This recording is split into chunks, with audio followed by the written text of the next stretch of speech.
Start on the second string. You're going to create a very soft landing on that E as you move, transferring over to the bass line, that next iteration of the melody.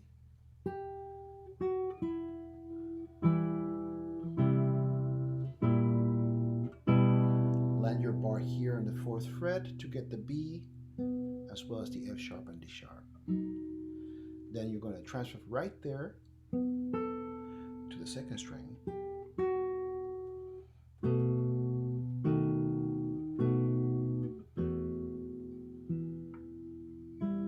All of that happened out of the seventh fret. Right? Your B, your A, and your F sharp are on the 7th fret, whereas your D is on the 5th string, right?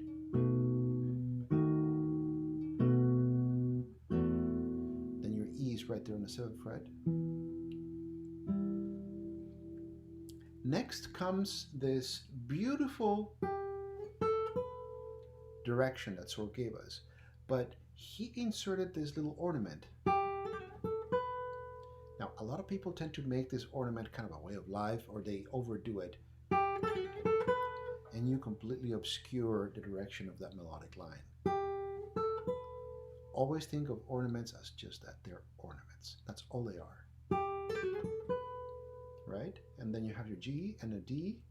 A little bit of a stretch, but it's really worth it because of the inside voice, the inner voice that is going to be connected, and it's going to arrive at a bar, right, as you transfer from D to D to bar.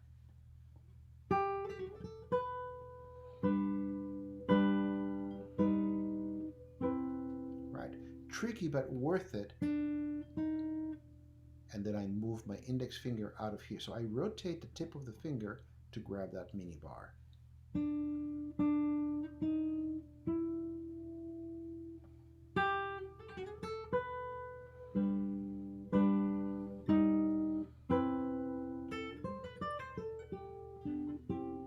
Okay, so a lot happened there, right? So give it to Sor to give us so much music in such a small amount of time. So you are here, you landed here on the 5th position.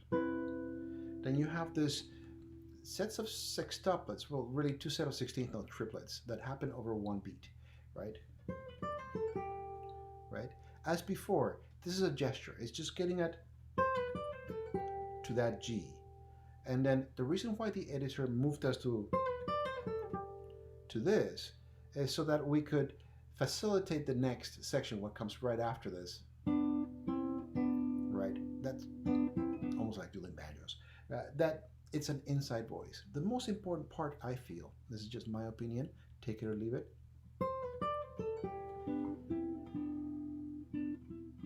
I know it's 3 and 4, it's a little bit of work, but it's really worth it to keep that integrity. Because if you actually follow the fingering in there, the shift is going to create an inadvertent accent that you really don't want towards the end of that. That phrase should be dying towards the arrival of the G. Right? Landing like a cat, very softly and gently.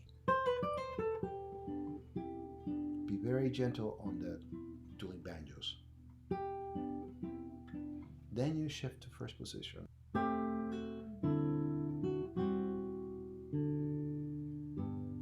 Notice what I did on my right hand there.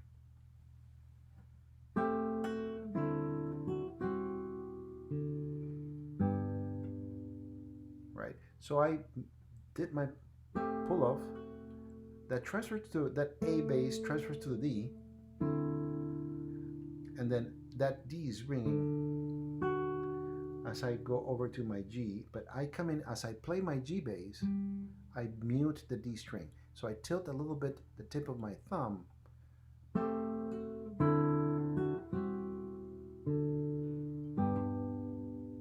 right?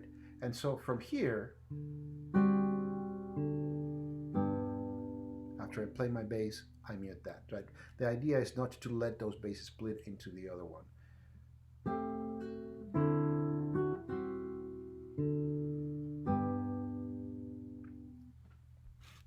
My next phrase, thinking of the instrument that Sor used to play in, the frets were a lot closer together and the guitar lended itself quite beautifully to shifting from position to position and making melodies just remain on the chanterelle, the first string, or the first and second strings, right? So this is how the music was conceived. Now we have different instruments and we have to make it work for ourselves. So we can actually follow some of what he did and then adapt some modern classical techniques. So we're starting here, and then as we do this, just jump over to first position the way Sor would have intended. Then you add your A bass, but instead of going back, thinking of that shift that we have, how about move your second finger over to the C here and add your pinky to grab the A. Then you sneak one over to the A on the first string, and you have something that is much more connected.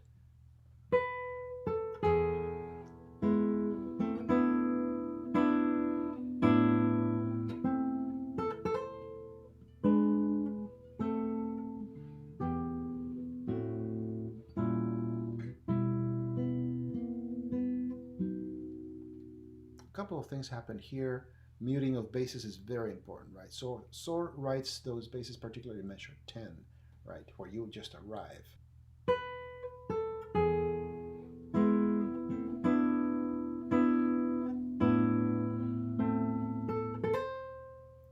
I'm muting with my thumb the bass as I land on that, right?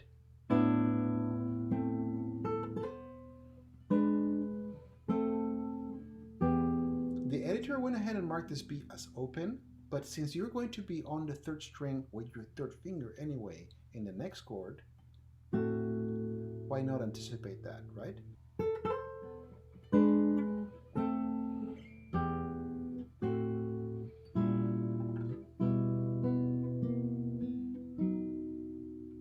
Critical on measure 12 is you start the B as a base for an inverted E minor chord. Through that A sharp, you're turning it into a B7 chord. And then there's a rest. Really important because we're changing character completely.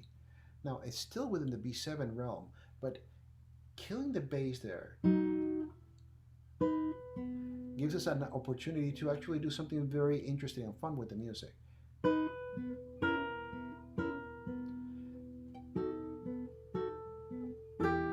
Creating on measure 13 a sense of legato while doing staccato in the accompaniment. I'm holding on to my melody without letting go, but I'm making my notes in the accompaniment very nice and short. Transferring.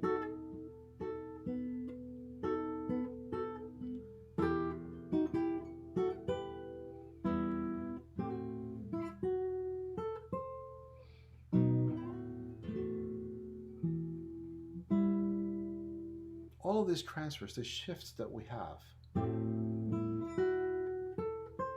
something that Sor, I believe, would have very much well done, right?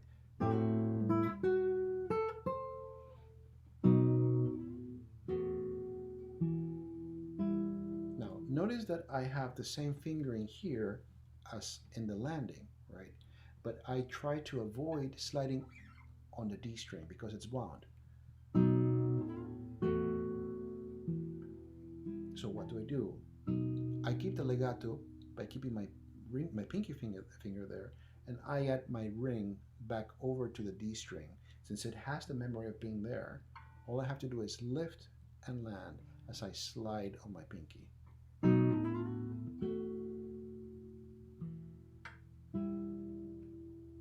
Very beautiful piece. I hope you enjoy it.